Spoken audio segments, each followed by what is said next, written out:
Sebenarnya kalau untuk Idul Adha itu sebenarnya untuk Idul Adha sama seperti tahun-tahun sebelumnya. Jadi sebisa mungkin kita ke rumah orang tua di Cimahi sama ngerayain juga di BSD juga. Jadi ganti-gantian aja lah. Berarti hari tahun ini mudik ke Cimahi. Mudik. Tetaplah setiap tahun diusahakan tetap ke Cimahi. Dan tahun ini kurbannya berarti di Cimahi atau Kebetulan di Cimahi ada orang tua, di BSD juga iya ada. bulan apa Kak? Tahun ini Kak? Apa aja yang penting bukan perasaan. Berapa aja? Tapi memaknai Idul Adha tahun ini Lebaran Haji ini seperti apa sih Kak? Ya apa ya sama aja sih kayak tahun-tahun sebelumnya ya kita kayak ingat lagi lah kisahnya dulu seperti apa, apalagi sekarang ya udah punya anak gitu, kebayang nggak sih zaman dulu itu gitu, maksudnya ceritanya kalau dulu waktu kecil kita kan mungkin hanya sekedar mendengar kisah Nabi ya, tapi kalau sekarang apalagi udah punya anak, kebayang nggak sih gitu, misalnya kayak kita disuruh sama Allah gitu untuk itu anak sendiri, kebayang kayak golok atau misalkan kayak pisau udah di leher anak itu, tapi kayak itu semenjak punya anak makna kurban tuh jadi kayak lebih deep lagi sih gitu, nggak kebayang. Kalau sekarang aja kadang-kadang kita kalau misalnya ada kesibukan disuruh mendahulukan ya antara kesibukan atau disuruh pilih Allah, kadang-kadang kita masih suka lupa. Nah apalagi ini dapat perintah untuk kayak ibaratnya ya berkurban gitu, tapi yang waktu pertama turun perintahnya yang dikurbankan anak sendiri, itu rasanya kayak wah gitu, nggak kebayang jika kita ada di posisi itu gitu. Sekarang sih semenjak punya anak jadi maknanya lebih kayak lebih berasa sih. Tapi Kak, kalau untuk di Idul Adha sendiri ada tradisi khusus nggak sih Kak, kayak sate bareng atau gimana sih? Sama aja nggak ada yang khusus ya, sama aja lah, sama seperti pada umumnya. Apa? Tanggal berapa dan sampai kapan? Rencana mudik ke Cimahi tanggal 4. Terus nanti karena memang kebetulan keluarga aku yang di BSD itu potongnya itu tanggal 6. Jadi kita tanggal 4 sampai 6 dulu di Cimahi. Jadi tanggal 6 baru ke BSD. Doain ya mudah-mudahan gak jet lag, karena kan memang di Cimahi sama BSD seasonnya lagi beda banget. Di Cimahi itu lagi winter deh kayaknya. Takutnya kaget. Iya, di BSD lagi agak autumn. Takutnya kaget kan, fisiknya nggak kuat. Doain ya, mohon doanya buat teman-teman. Mudah-mudahan fisik kita sekeluarga dijaga, karena memang perbedaan suhunya cukup ekstrim banget kan antara Cimahi sama BSD gitu. Paling itu aja sih. Mengajarkan anak-anak sendiri tentang makna berkurban seperti apa nih Kak? Karena mereka juga masih kecil ya, jadi belum bisa yang kayak sedip itu gitu. Jadi paling kita ceritain kisah nabinya aja, kisah dibalik dibalik prosesi kurban itu sebenarnya awal mulanya gimana, lebih ke itu aja. Karena kalau misalkan diajak ngobrol yang deep juga masih yang satu 3 tahun, yang satu 5 tahun. Jadi kayaknya yang kisah nabi aja dulu. Kak, udah jadi ibu 2 anak nih, seperti apa sih artinya sekarang lebih fokusnya kan ke anak-anak untuk kerjaan gimana? Oh, flu. Ini kebetulan aku ada. What's in my bag? Aku tuh sebenarnya nggak pernah bawa. Jadi apa tadi lupa kan? Masih sih bersih. Untuk sekarang fokus anak-anak sendiri untuk kerjaan gimana sih sekarang Kak? Apa?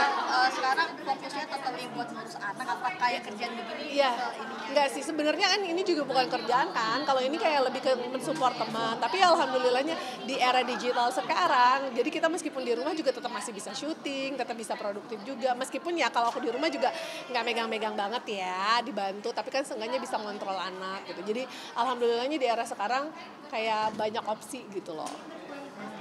Kak, mungkin dapat dong soal ini kan lagi musim teman-teman berangkat haji ya sekarang. Iya. Apalagi sekarang kendalanya haji roda banyak yang gagal jalan. Iya. Dirimu menyikapinya seperti apa? Aduh, itu aku juga kayak waktu dulu aja ketika Furoda masih belum terlalu seperti sekarang gitu, itu deg-degan banget karena dengar di tahun yang kayak bener-bener H-1 baru visa keluar, itu jadi kayak ngerasain banget, tapi juga jadi memaknai juga bahwa meskipun kita punya uang sebanyak apapun, kalau misalkan memang belum waktunya, kita belum bisa berangkat. Meskipun apalagi kan ada yang cerita yang ketinggalan pesawat, tapi ternyata akhirnya dijemput lagi.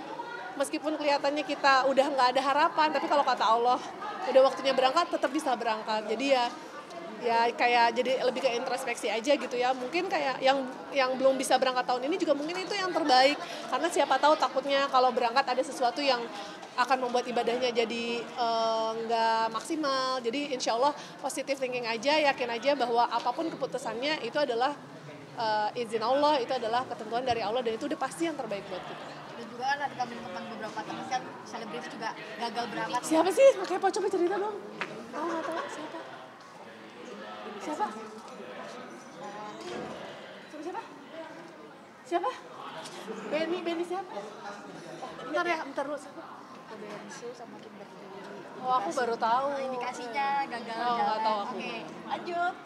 Kak, melihat teman-teman yang Langsung rumit gitu. teman-teman selebritis disinyalir gagal berangkat ini mendengar Jujur aku belum dengar beritanya ya siapa aja gitu. Justru ini baru dia yang bocorin. Tapi karena memang sebelumnya ada rombongan aku yang waktu itu berangkat sama aku juga ada yang tahun sebelumnya nggak berhasil berangkat. Jadi kayak ngerasain banget posisinya seperti apa. Dan kalau aku sih yakin ya, maksudnya keputusannya apapun itu mau berhasil berangkat ataupun tidak berhasil berangkat, itu udah pasti yang terbaik dari Allah gitu. Meskipun siapa tahu sekarang nggak berangkat, tapi nanti ketika waktunya dia berangkat itu adalah waktu yang paling tepat mungkin, karena tahun sekarang kan katanya musim panas terakhir tuh.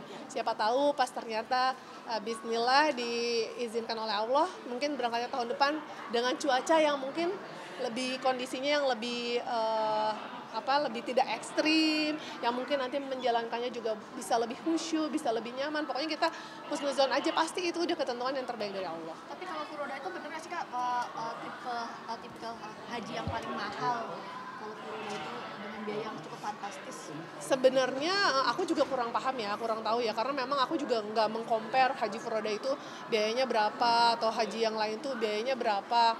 Ya pokoknya kalau dari aku ya, kalau misalkan kayak udah bisa berhaji, ya udahlah di sana kayak pasrah aja gitu, Allah kasihnya kayak gimana, karena nggak jaminan juga kan, maksudnya bayar paling mahal pasti dapat, ya akan ada aja lah gitu. Jadi ya aku kurang tahu juga sih kalau perbandingan harganya. Gimana kalau kita tanya travel? Iya. Ada lagi? Ya. Soal anak ya, biasanya kalau anak kakak ngajak main sama anak sih suka gimana gitu sama anak. Kalau aku tuh nggak suka ya sama kayak semua orang. Aku tuh pengennya anak aku tuh diajak jalan-jalannya beda. Jadi aku ajaknya ke mall. Aduh, oke. Apa pilek tuh keluar. Ulangi lagi kan? Ya paling ke mall sih. Udah itu doang. Biasanya kalau Sangat tidak mainstream kan? itu suka anak yang milih atau kayak dari orang tuanya atau gimana? Ya lagi kepengennya aja, standar aja sih. Paling diajak makan gitu aja. Ada kayak batasan tersendiri nggak sih sama kayak kamu kan udah punya mainan nih kalau mau belanja atau ngapain dari mana? Oh iya, aku baru beli mainan kalau anak aku udah ada prestasi apa, misalkan abis lomba skating atau abis mau diajakin syuting. Jadi nggak yang tiba-tiba semerta-merta kayak oke, kita beli mainan. Pokoknya dia harus earning something dulu untuk bisa diajak beli mainan. Jadi supaya dia bisa appreciate mainannya juga, nggak yang kayak kadang kita kalau bisa ngedapetin sesuatu dengan mudah, kita kayak nggak menghargai kan. Ngangguknya boleh biasa aja, jangan sambil matanya berkaca-kaca. Jadi biar dia kayak effort gitu buat dapetinnya. Biasanya budget paling besar itu mainan anak berapa? Nggak pernah dibudgetin lah, maksudnya yang selayaknya aja lah. Kalau terlalu mahal juga kan kadang anak juga maininnya nggak terlalu lama ya, kadang-kadang juga sebentar juga udah lupa gitu. Jadi nggak pernah yang dibudgetin harus mahal atau enggak gitu. Ngapain mahal-mahal juga, anak pasti cepat lupa lah. Ada batasan khusus nggak sih Kak, kayak setiap bulannya anak Enggak. jajannya berapa? Pokoknya kalau anak aku sekarang udah ngerti, kalau misalkan dia habis bantuin syuting, atau misalkan dia habis dapat piagam, atau dia habis dapat menang lomba, dia tahu aku kan tadi habis menang lomba, aku mau hadiahnya ini gitu. Jadi dia tahu. Request ya, udah bisa request. Iya, jadi kayak dia tahu kalau mainan itu buat reward. Tapi selalu melibatkan syuting Kak Fitro untuk anak. Nggak selalu, kalau misalkan lagi pas Permintaan mau. brand aja. Iya, kalau misalkan lagi, jangan dibilangin kaseto ya. Nah gimana Kak, itu suami kakak kan dan kakak sering banget konten di TikTok. Iya. Gimana sih, sampai sekarang masih kan atau gimana? Ya masih awalnya lebih ke aku paksa ya.